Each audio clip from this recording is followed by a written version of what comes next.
Okay बेटा, तो अब हमारा एक आखिरी टॉपिक बचा है chapter number 6 haloalkane haloarene में, और वो है nucleophilic substitution reactions of haloalkanes और हेलो एरिन्स। तो हम शुरू करते हैं क्योंकि ये मोस्ट मोस्ट मोस्ट टाइम पे रिएक्शन है। न्यूक्लियोफिलिक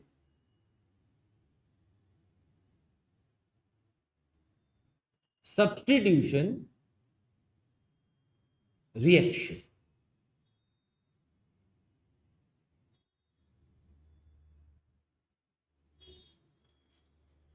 अब न्यूक्लियोफिलिक सब्स्टिट्यूशन में बहुत सारी रिएक्शंस है जहां पर हम कंफ्यूज हो जाते हैं। Nucleophilic substitution, electrophilic addition, electrophilic substitution. तो ऑलवेज न्यूक्लियोफिलिक जो नाम है वो रिएजेंट के ऊपर से आया है। सबस्ट्रेट मतलब हमारा जो मेन ऑर्गेनिक कंपाउंड है वो, रिएजेंट मतलब एडेड कंपाउंड। अगर एडेड कंपाउंड न्यूक्लियोफाइल कैटेगरी का है और वो सब्स्टिट्यूट कर रहा है किसी ग्रुप को, तो वो बोली जाएगी न्यूक्लियोफिलिक सब्स्टिट्यूशन। यहां पर एग्जांपल दे रहा हूं, आपका कंपाउंड ये रहा CH3Cl। अब आपने इसमें OH माइनस ऐड किया, Cl माइनस ऐड किया, बहुत सारे रिएजेंट्स है, उन सबको कैटेगराइज करेंगे हम न्यूक्लियोफाइल। न्यूक्लियोफाइल मतलब electron rich species, and the product obtained is CH3Nu plus Cl minus. क्या हुआ यहां पर, Cl निकलने की तैयारी में है, तो न्यूक्लियोफाइल ने अपनी इलेक्ट्रॉन कार्बन को डोनेट की। यहां पर Cl का सब्स्टिट्यूशन हो गया न्यूक्लियोफाइल से और ये प्रोडक्ट बन गया। ये रिएजेंट है और ये सबस्ट्रेट है, और रिएक्शन का नाम रिएजेंट के कैटेगरी के ऊपर से लिया जाता है, इसीलिए ये न्यूक्लियोफिलिक है। पहली बात। अब कौन से न्यूक्लियोफाइल्स हो सकते हैं, अगर आपने NaOH ऐड किया तो मान के चलिए आपका OH माइनस न्यूक्लियोफाइल है। आपने KCN यूज किया, Cn माइनस आपका न्यूक्लियोफाइल है। आपने अगर ROH एल्कोहल यूज किया तो एल्कोक्साइड आयन भी न्यूक्लियोफाइल बन सकता है। सोडियम फिनॉक्साइड में ये आपका न्यूक्लियोफाइल बनेगा। ग्रिग्नार्ड रिएजेंट अगर आपने लिया, ये आपका न्यूक्लियोफाइल बनेगा R माइनस। तो बहुत सारे अलग अलग न्यूक्लियोफाइल्स है। H माइनस भी एक टाइप का न्यूक्लियोफाइल है अगर लिथियम एल्यूमिनियम हाइड्राइड यूज करते हैं तो ये इसके साथ अटैच होगा, ये रिमूव हो जाएगा। तो Cl को सब्स्टिट्यूट किया, किसने किया, न्यूक्लियोफाइल ने किया, इसीलिए रिएक्शन न्यूक्लियोफिलिक सब्स्टिट्यूशन है। चलो यहां तक क्लियर। तो अब आगे दो टाइप के न्यूक्लियोफिलिक सब्स्टिट्यूशन है। कहां से आया, कैसे आया, तो स्टीरियोकेमिस्ट्री से हम इसको रिलेट करते हैं। हमारे पास ये कंपाउंड, इसका टेट्राहेड्रल स्ट्रक्चर है, तो इसमें क्लियर है। चल ये रखते हैं, Br और CH3 सेम प्लेन में है। H जो है वो बैक साइड पर है और CH2 CH3 फ्रंट साइड पर। ये perfect chiral carbon containing compound, इसका आयुपैक नेम है 2 ब्रोमो ब्यूटेन। अब इसमें मुझे कोई न्यूक्लियोफाइल ऐड करना, मैंने चलो OH माइनस ऐड किया। ये रिएक्शन कंडीशन 1 है, अलग टेम्परेचर, अलग सॉल्वेंट, कुछ किया। अब OH माइनस क्या होगा, तो OH माइनस आएगा और Br की जगह पर जुड़ जाएगा। इसमें क्या बड़ी बात है। चल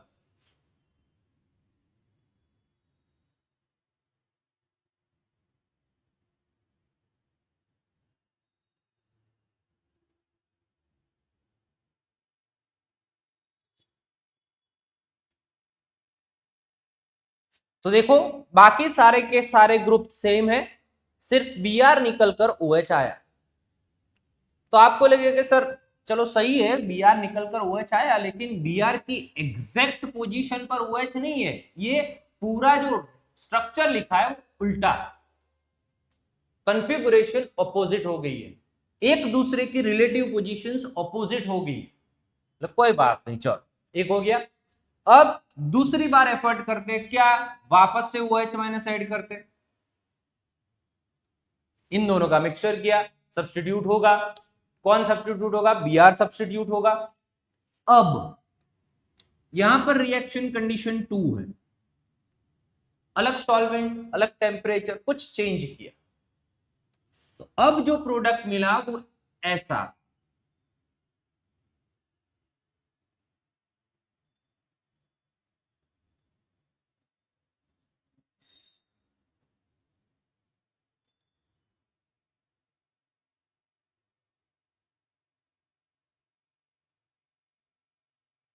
ऐसा।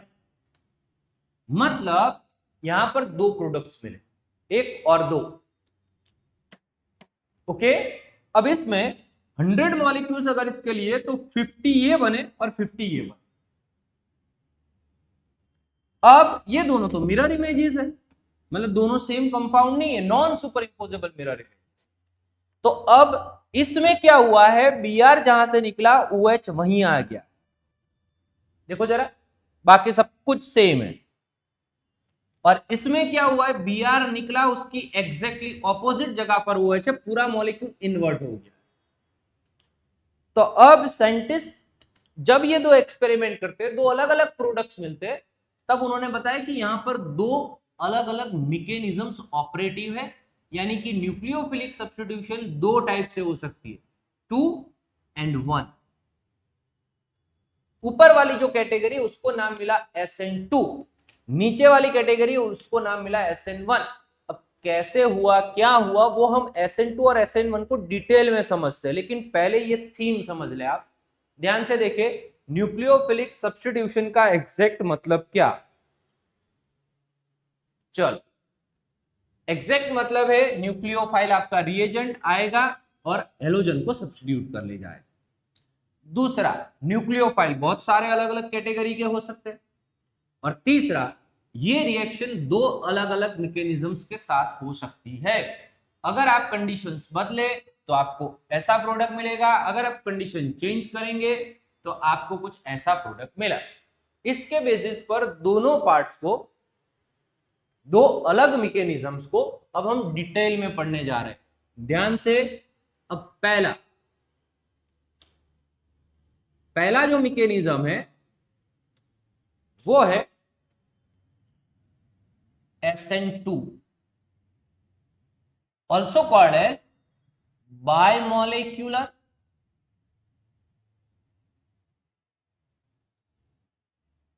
Nucleophilic substitution reaction. SN2 में जो 2 है वो बायमोलिक्यूलर है। अब इसकी डिटेल लेते हैं शांति से। अब समझिए, एक एग्जांपल लिया मैंने,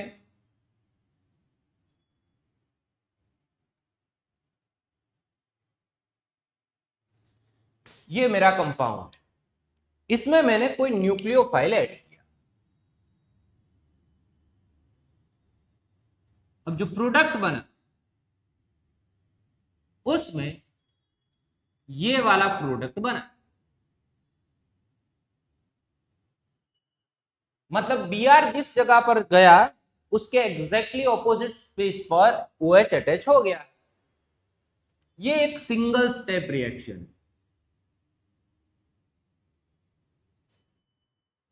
मतलब SN2 में जो 2 है वो बिल्कुल स्टेप्स का तो है ही नहीं। SN2 is a single step reaction and product में Br की ऑपोजिट स्पेस पर, ऑपोजिट साइड पर न्यूक्लियोफाइल सब्स्टिट्यूट हुआ। अब आपको लगे सर जरा थोड़ा डिटेल में समझाओ ये बना कैसे। तो अब कार्बन के साथ जो ये 3 हाइड्रोजन है वो तो बिल्कुल मना कर रहे थे कि हम कहीं नहीं जाने वाले। Br इलेक्ट्रोनेगेटिव है तो Br जाने के लिए यहां से बॉन्ड जो है वो वीक करके निकलने वाला है, लेकिन कंप्लीटली लीव नहीं हुआ है, यानी कि अभी भी वो स्पेस वैकेंट नहीं हुआ है। ऐसे टाइम पर अगर OH माइनस आता है तो उसके पास दो ऑप्शन बचते हैं, एक फ्रंट साइड से अटैक करना और एक बैक साइड से अटैक करना। आपको लगता है फ्रंट साइड का अटैक पॉसिबल है? क्योंकि पॉसिबल नहीं होगा जब तक बी आर कंप्लीटली लीव नहीं होता, यानी कि ये फ्रंट अटैक तो पॉसिबल है ही नहीं। अब बचा क्या? बैक साइड पर अटैक। तो O H minus bond O से बनता है, इसीलिए ओ को पहले लिखते हैं। तो ओ बॉन्ड बनाने की कोशिश कर रहा है लेकिन बॉन्ड बना नहीं है।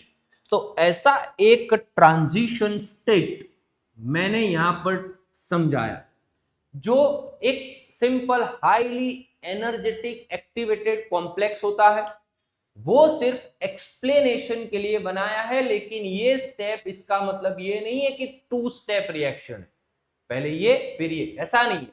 It's a single step reaction. Perfect, it's a single step reaction.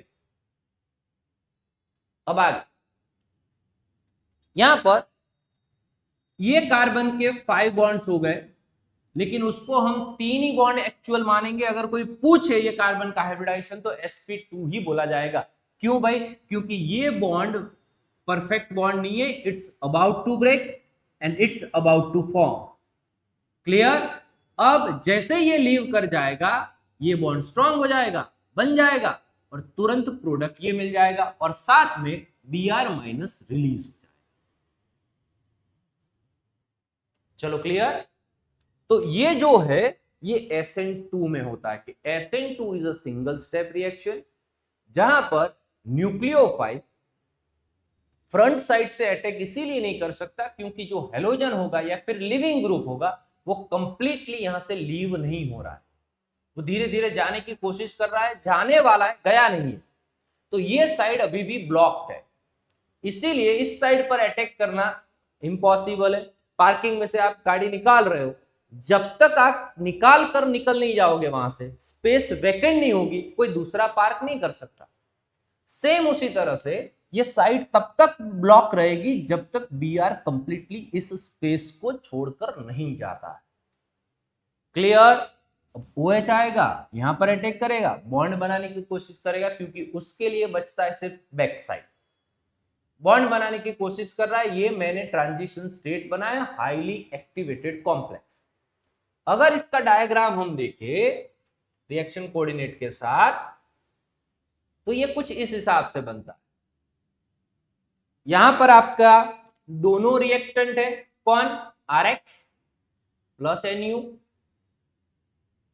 ये आपका ट्रांजिशन स्टेट है और ये आपका प्रोडक्ट है, और ये जो बना वो है एक्टिवेशन एनर्जी। क्लियर? इसकी डिटेल में आप केमिकल काइनेटिक्स में जा सकते हैं, लेकिन अभी यहां तक क्लियर। अब हम बात करते हैं आगे। पहली बात स्टीरियो केमिस्ट्री की।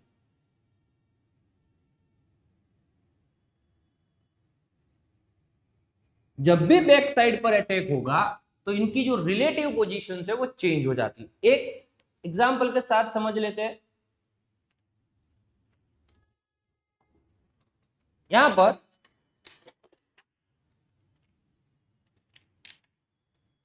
पहले जो स्ट्रक्चर था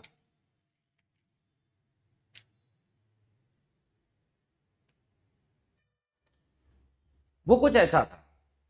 बी आर कंप्लीटली छोड़कर नहीं गया है, जाने की कोशिश कर रहा है। तब ये हाइड्रोजन तीनों एक ही लाइन पर आ जाएंगे ऐसे, और बी आर का जो बॉन्ड है वो वीक होगा, साथ में एक बॉन्ड न्यूक्लियोफाइल का वो भी वीक है, वह भी बना नहीं है, और बाद में जो अल्टीमेट प्रोडक्ट बनेगा फाइनल, वो कुछ ऐसा दिखेगा। ध्यान से देखना है आपको ताकि क्लियर हो जाए। ध्यान से, ये इसको रिप्रेजेंट कर रहा है, इसको। क्लियर?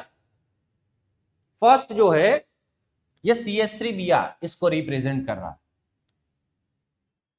ये जाएगा यहां से। अब जब जा रहा है ये ट्रांजिशन स्टेट को एक्सप्लेन कर रहा है। ये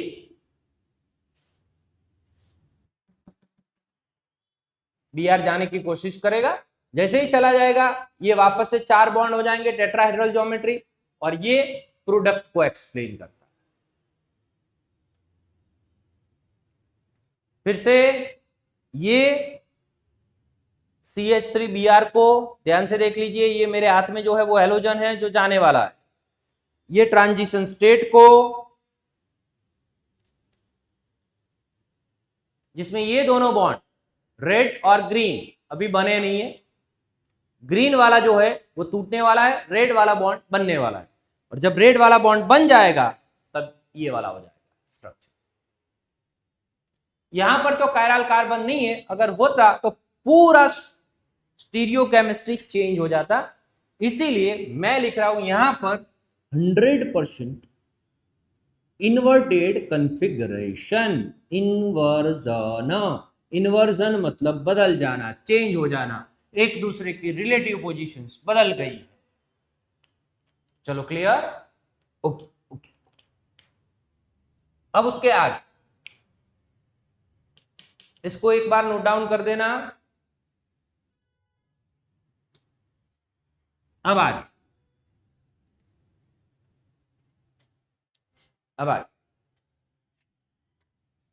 अगर मेरे पास ये वाला कंपाउंड होता और इसमें न्यूक्लियोफाइल अटैच करवाना, और दूसरा ये था,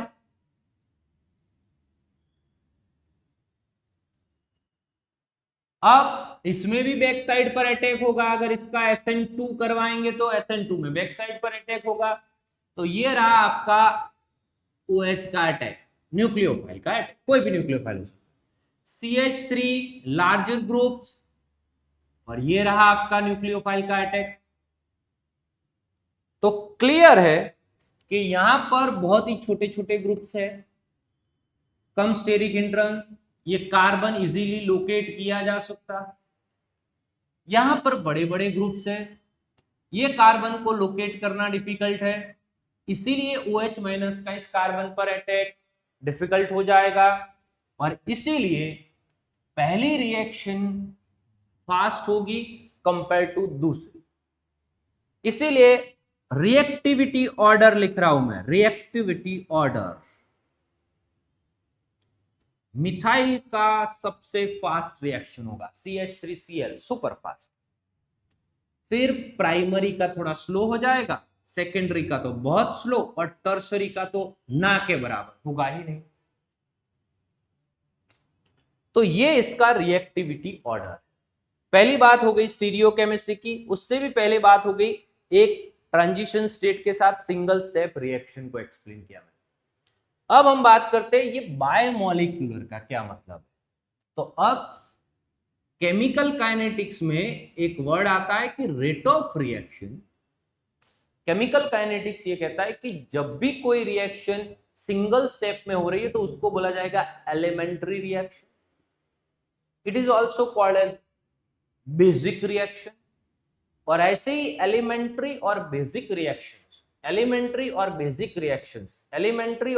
रिएक्शंस का रेट रिएक्टेंट की कंसंट्रेशन पर डिपेंड करता है। मतलब कि अगर कोई सिंगल स्टेप में रिएक्शन हो रही है A प्लस बी प्लस सी, तो A, B और C तीनों की कंसंट्रेशन पर वो रिएक्शन रेट डिपेंड करेगा, वो रिएक्शन का रेट डिपेंड करेगा। सेम तरीके से यहां पर भी सिंगल स्टेप रिएक्शन है, तो इन दोनों की कंसंट्रेशन पर इसका रेट डिपेंड करेगा। तो rate is directly proportional to concentration of Rx into concentration of nucleophile। मतलब अगर आप न्यूक्लियोफाइल की कंसंट्रेशन डबल करेंगे, रेट डबल हो जाएगा। अगर आप Rx की कंसंट्रेशन डबल करेंगे, रेट डबल हो जाएगा। अगर आप दोनों की कंसंट्रेशन डबल करेंगे, रेट 4 टाइम्स हो जाएगा। क्लियर? और ये जो 1 और 1, कहां है 1 और 1? इसके ऊपर। ये 1 प्लस 1 इसका मतलब 2, इसीलिए इसको बोला जाता है सेकेंड ऑर्डर रिएक्शन, और सेकेंड ऑर्डर काइनेटिक्स को फॉलो करती है रिएक्शन। और ये सेकेंड ऑर्डर का 2 है, ये 2 स्टेप्स का बिल्कुल नहीं है। स्टेप तो सिंगल स्टेप, तो SN2 is a second order reaction occurs in a single step with short lived transition state where reactivity order is methyl greater than primary greater than secondary greater than tertiary and stereochemistry is completely inverted called as 100% inversion। जो configuration जहां पर leaving group है उसके exactly opposite space पर आपका incoming nucleophile आएगा। चलो clear, यहां तक कोई क्वेरी? अब आगे, अगर मेरे पास ये 4 सबस्ट्रेट है, अगर चारों की मैंने अलग अलग कंटेनर में SN2 रिएक्शन करवाई तो सब में R ग्रुप तो सिमिलर है, तो अब जिसमें भी ये बॉन्ड बहुत ही वीक होगा फटाफट रिएक्शन देगा, क्योंकि ये बॉन्ड को तो अल्टीमेटली हमें ब्रेक ही करना है। इसीलिए रिएक्टिविटी ऑर्डर ये होगा, नेचर ऑफ CX बॉन्ड में हमें पता है Ri की बॉन्ड लेंथ सबसे ज्यादा है, इसीलिए इसकी रिएक्टिविटी मैक्सिमम। चलो क्लियर, तो if R group is similar, reactivity order is RF less than RCl less than RBr less than RI, maximum reactivity RI की, मिनिमम RF की। चलो क्लियर, आगे अगर आपका सॉल्वेंट पोलार अप्रोटिक सॉल्वेंट है तो वो SN2 रिएक्शंस को ज्यादा प्रेफर करवाता है। पोलार मतलब जिसमें प्लस माइनस पोल्स होंगे, मतलब एग्जांपल ले लेते हैं एसीटोन, जिसमें कार्बन और ऑक्सीजन के ऊपर, कार्बन के ऊपर प्लस ऑक्सीजन के ऊपर माइनस चार्ज है। एसीटोन पोलार है लेकिन H+ रिलीज करने की कैपेसिटी उसके पास नहीं है। वाटर पोलार भी है और H+ भी दे सकता है, इसलिए वो पोलार प्रोटिक है। प्रोटिक मतलब H+। एसिटिक एसिड पोलार भी है, H+ भी दे सकता है, पोलार प्रोटिक है वो। तो ऐसे सॉल्वेंट्स लेने हैं, हेक्सेन जो है तो वो नॉन पोलार है, प्रोटिक तो है ही नहीं, H+ देगा ही नहीं। तो हमें यहां पर ऐसे सॉल्वेंट यूज करने जो पोलार होने चाहिए पर H+ रिलीज नहीं करने चाहिए। एक नाम है DMF, डाइमिथाइल फॉर्मामाइड। एसीटोनाइट्राइल भी पोलार प्रोटिक है, अप्रोटिक है। तो DMF यानी कि एरो पर अगर कहीं DMF लिखा है, डाइमिथाइल फॉर्मामाइड, मिथेनामाइड होता है उसमें N के ऊपर 2 मिथाइल ग्रुप, ओके, तो वो एक अच्छा सॉल्वेंट है, पोलार है, अप्रोटिक सॉल्वेंट है। इसीलिए एरो के ऊपर अगर DMF लिखा है तो वो पूछ रहे SN2 के बारे में। दूसरी बात, अगर न्यूक्लियोफाइल स्ट्रॉन्ग है या वीक है, स्ट्रेंथ ऑफ न्यूक्लियोफाइल, तो वो SN2 रिएक्टिविटी पर बहुत ही अच्छा इंपैक्ट डाले। जैसे कि H2O और OH- दोनों न्यूक्लियोफाइल है, दोनों के पास देने के लिए इलेक्ट्रॉन्स है, जुड़ने के लिए, इसके साथ जुड़ने के लिए इलेक्ट्रॉन्स है, पर रिएक्टिविटी ऑर्डर स्ट्रॉन्गर न्यूक्लियोफाइल का ज्यादा। क्यों? क्योंकि यहां पर जो स्ट्रॉन्ग न्यूक्लियोफाइल है वो अच्छा अटैक करेगा और प्रोडक्ट इजीली बन जाएगा। यहां तक क्लियर? तो ये जो पूरा है वो SN2 रिएक्शन का कंसेप्ट है। एक बार ध्यान से देखकर रिवाइज कर ले।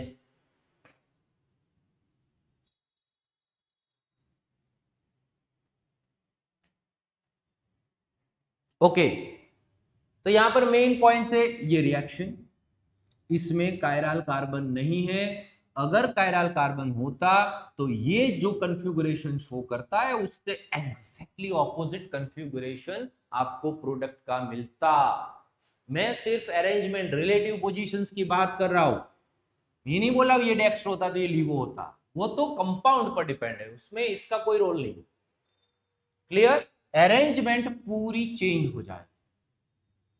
और अगर कोई बोल रहा है कि ये डेक्स्ट्रो है तो ये लीवो प्रोडक्ट मिल जाएगा, तो वो बिल्कुल गलत बोल रहा है, इट्स अ रॉन्ग स्टेटमेंट। आगे क्लियर? यहां पर ये ट्रांजिशन स्टेट बनाया, जो सिर्फ हाईली एक्टिवेटेड कॉम्प्लेक्स है, वो ज्यादातर रिएक्शंस में बनते हैं।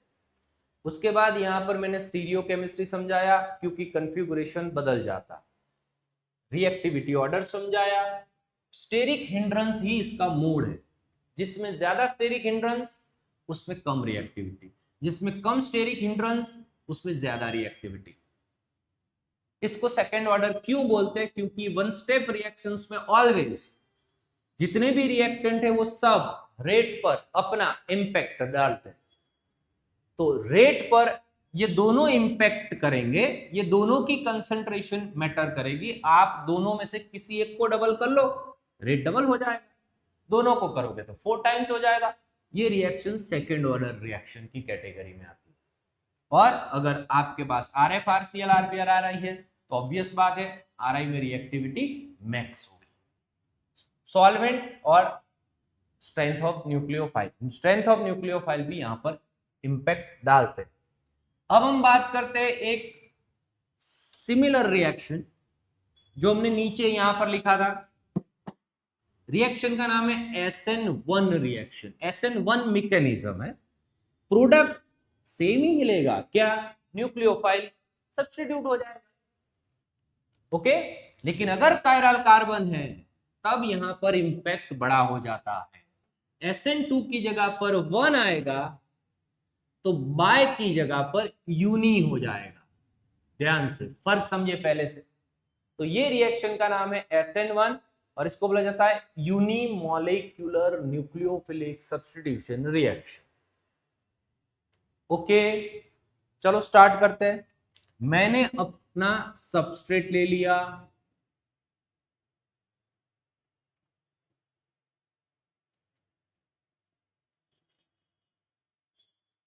आप बोलेंगे कि सर आपने तो सबस्ट्रेट जो लिया,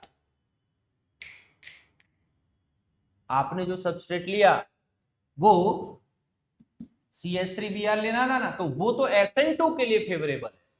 अब हम अलग बात कर रहे हैं, अलग मैकेनिज्म की बात कर रहे हैं, ओके। तो ये हो गया हमारा CH3 टर्शरी। अब इसमें हमने न्यूक्लियोफाइल ऐड किया और हमें प्रोडक्ट मिला, क्लियर। अब ये 2 स्टेप में जाता है, कैसे? तो यहां पर मैं मैकेनिज्म के साथ लिखता हूं, ध्यान से। C के साथ CH3 CH3 CH3 और Br, ये एक स्लो स्टेप है। और पहले स्लो स्टेप में, स्टेप 1, सबसे पहले Br कंप्लीटली लीव कर जाता है।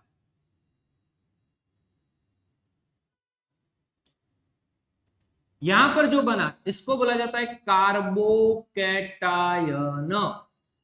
ये कार्बन, इट्स अ कार्बोकैटायन। और इसका हाइब्रिडाइजेशन जो है वो है sp2। फैन की तरह शेप है इसका, ट्राइगोनल प्लेनर। ये कार्बोकैटायन जनरेट हुआ। और जब आपने फिर इसमें OH- ऐड किया या कोई भी न्यूक्लियोफाइल ऐड किया, तब आपको जो प्रोडक्ट मिले, अब वो बाद में समझा। तो पहले ये सबस्ट्रेट में Br लीव करके पहले कार्बोकैटायन बना। अब आपका एक सवाल, क्वेश्चन,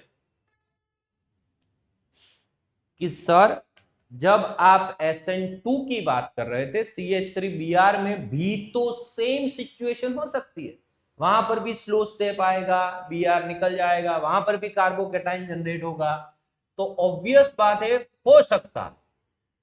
तो अगर ये कार्बोकैटायन बनता तो ये बनता, जिसका नाम है मिथाइल कार्बोकैटायन।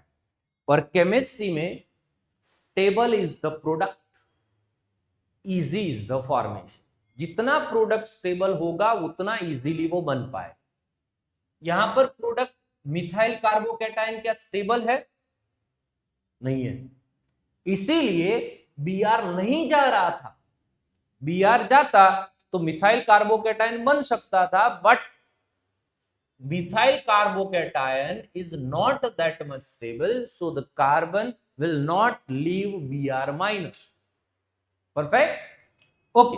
तो अब कार्बोकैटायन यहां पर इसीलिए जनरेट नहीं हुआ और इसीलिए सिंगल स्टेप में बैक साइड पर अटैक हुआ।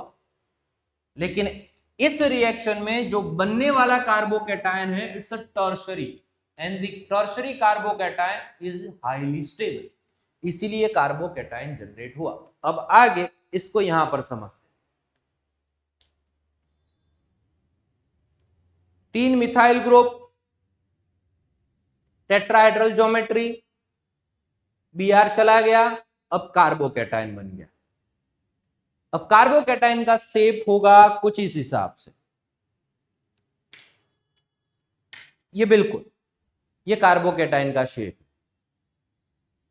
अब इसके ऊपर दोनों साइड से, फ्रंट साइड से और बैक साइड से, दोनों साइड से अटैक करना इक्वली पॉसिबल है, इसीलिए OH माइनस 50% मॉलिक्यूल्स में OH माइनस वहीं आएगा जहां पर पहले Br था, और 50% केस में वहीं आएगा जहां पर पहले Br नहीं था, Br की ऑपोजिट साइड।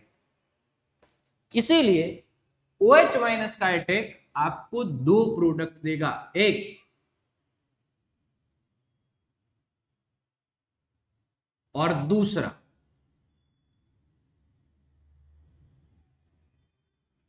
ये 2 प्रोडक्ट्स मिलेंगे इसमें। अभी ये दोनों तो सेम ही है, लेकिन अगर कायरल कार्बन होता तो ये दोनों एक दूसरे के नॉन सुपर इंपोजेबल मिरर इमेजेस होते। ये 50% मॉलिक्यूल्स में Br की एग्जैक्ट सेम पोजीशन पर OH आया, इनको बोला जाता है 50% रिटेंशन। इनमें 50% में OH Br की ऑपोजिट साइड पर आया है, ये हो गया 50% इन्वर्जन। 50% कंफ्यूग्रेशन बदल गया, 50% एज इट इज रहा, इसीलिए दोनों मिरर इमेजेस हुए और इनको बोला जाता है रैसिमिक मिक्सचर।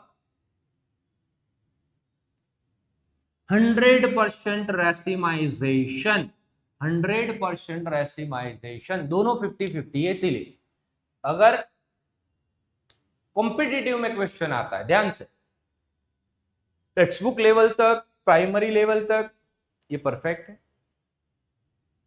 लेकिन अगर कॉम्पिटिटिव में क्वेश्चन आया तो एलोजन कंप्लीट यहां से छोड़कर निकल नहीं जाता है, वो इधर दूर रहता है थोड़ा सा, इसीलिए इन्वर्जन थोड़ा ज्यादा ही होगा। थोड़ा सा इन्वर्जन, 55% इन्वर्जन होगा, 45% रिटेंशन होगा। लेकिन आइडियल सिचुएशन ये है जिसमें हमने 100% रैसिमाइजेशन किया है। ओके, फिर से ऐसा स्ट्रक्चर था आपके कंपाउंड का,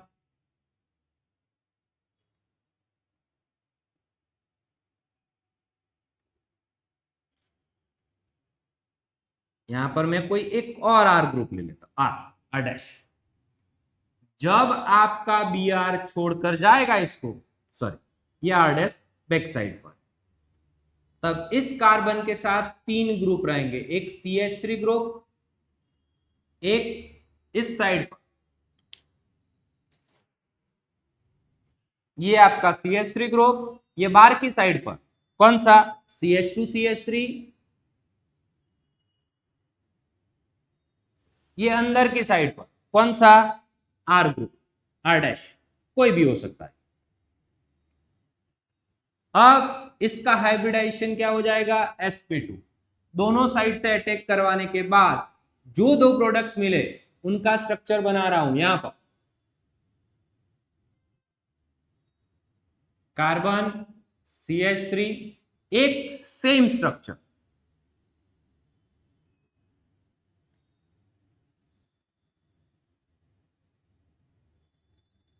और यहां पर हो जाएगा OH या कोई भी न्यूक्लियोफाइल, और दूसरा दूसरा ऑपोजिट साइड पर जिसमें carbon CH3 R dash CH2CH3 और इधर हो जाएगा आपका OH। ये दोनों एक दूसरे के मिरर इमेजेस है और नॉन सुपर इम्पोजेबल है।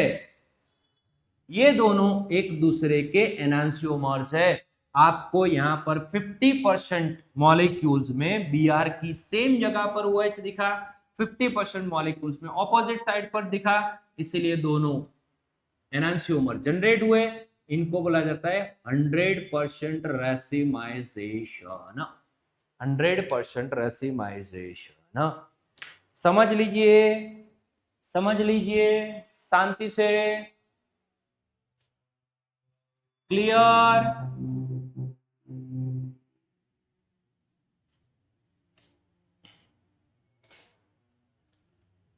टॉपिक चल रहा है हमारा SN1 रिएक्शन।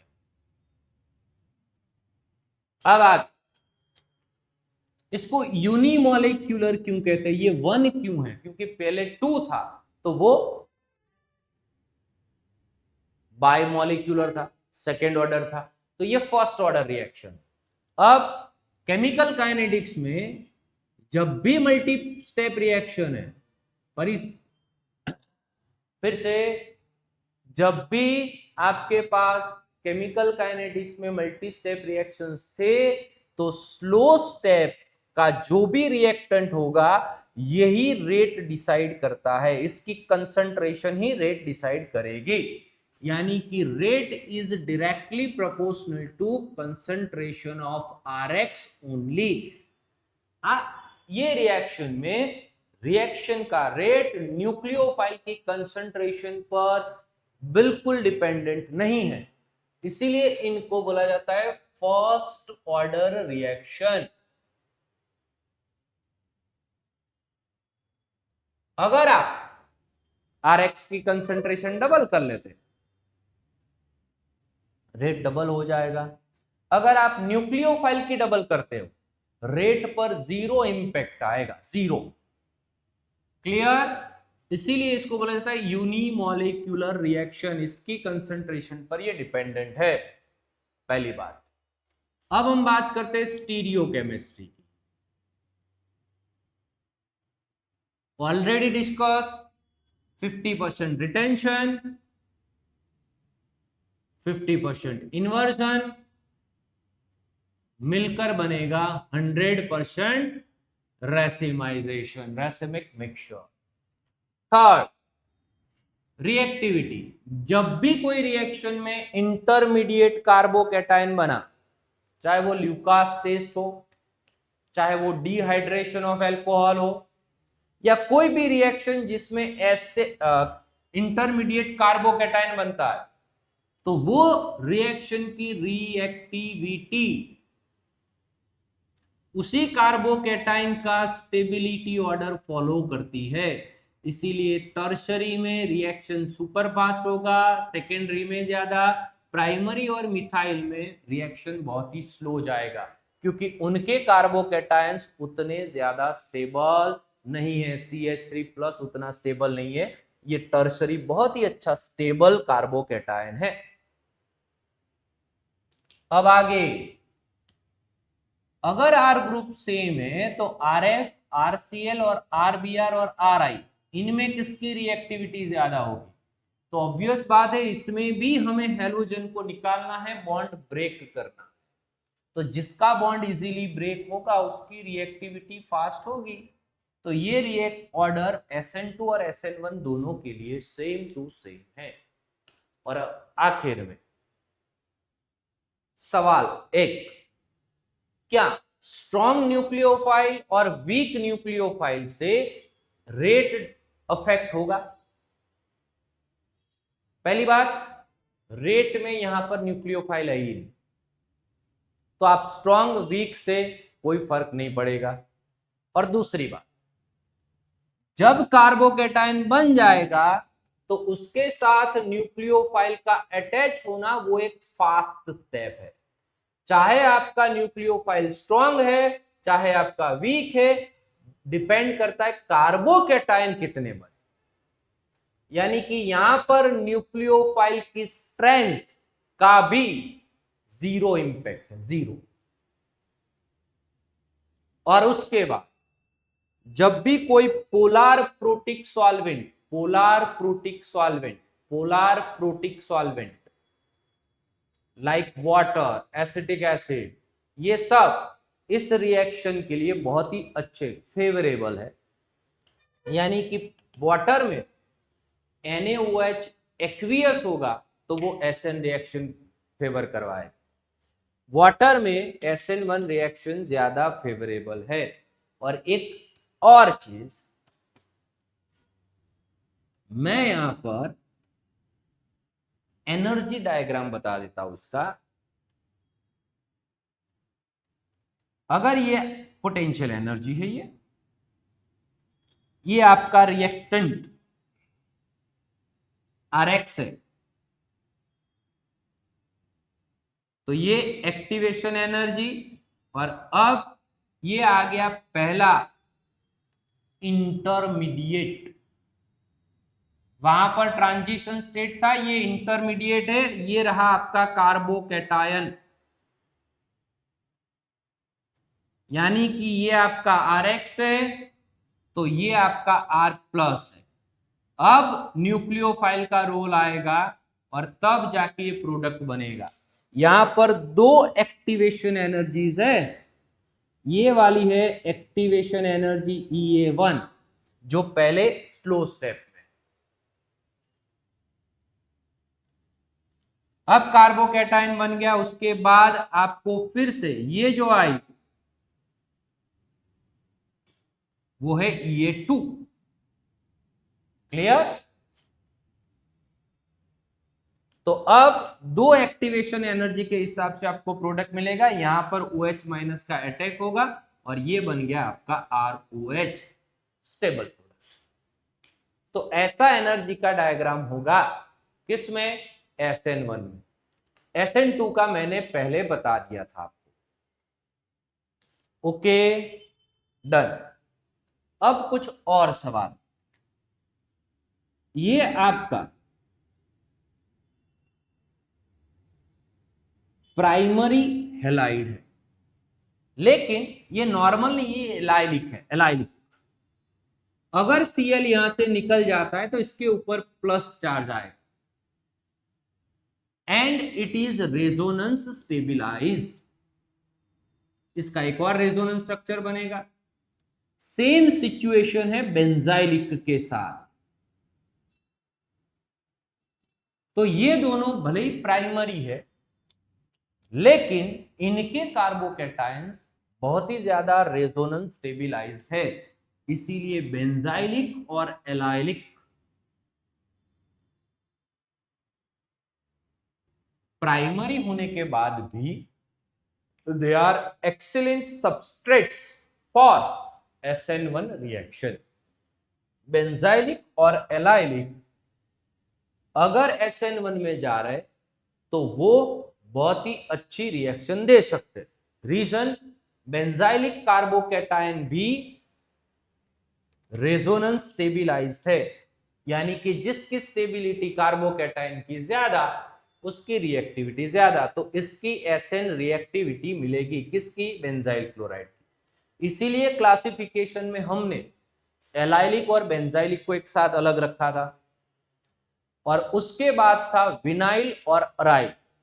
तो विनाइल और अराइल में C और Cl का बॉन्ड ब्रेक नहीं होता है, इजीली नहीं होता है, और वो बहुत ही ज्यादा डिफिकल्ट है। इसीलिए विनाइल एंड एराइल हैलाइड ये दोनों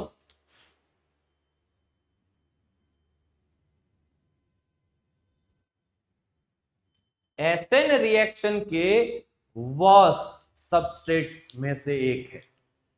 यानी अगर आपको MCQ में पूछा जाएगा कि which of the following compound will not give SN reactions easily, आपको इन दोनों को ढूंढना है और टिक मार्क कर देना। क्लियर? लेकिन अगर बेंजाइलिक और एलाइलिक हुए, they are very good substrate for SN1 reaction. तो SN1 को एक बार फिर से रिवाइज कर ले। SN1 का 1 इसको बनाता है यूनिमोलिकुलर न्यूक्लियोफिलिक सब्स्टिट्यूशन रिएक्शन। अब इसका अगर रिएक्शन देखें तो पहले स्टेप में ये 2 स्टेप की reaction, 2 step reaction. In first step carbocation is generated and in second step attack of nucleophile gives 2 different products. एक में हेलोजन की एग्जैक्ट सेम जगह पर न्यूक्लियोफाइल, दूसरे में ऑपोजिट जगह. यहां पर दोनों के इक्वल चांसेस है, यानी कि दोनों मिरर इमेजेस 50-50% मिलेंगे, तो वैसे मिक्सचर को 1:1 रेशियो को रेसिमिक मिक्सचर बोला जाए. क्लियर? ये स्टेप स्लो है, तो इसका रिएक्टेंट का कॉन्सेंट्रेशन रेट पर अपना इंपैक्ट डालेगा. जब भी मल्टी स्टेप रिएक्शन होती है, स्लो स्टेप का रिएक्टेंट ही रेट डिसाइड करता है. इसीलिए rate is directly proportional to Rx concentration only.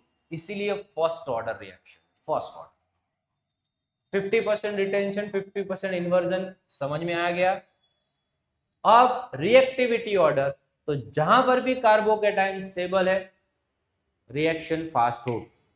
Basic level पर 3-2-1 रिएक्टिविटी ऑर्डर है, लेकिन अगर कोई प्राइमरी वाला भी कार्बोकेटाइन स्टेबल है, जैसे रेजोनेंस से स्टेबल एरोमेटिक हो गया, they are excellent substrate for SN1 reaction.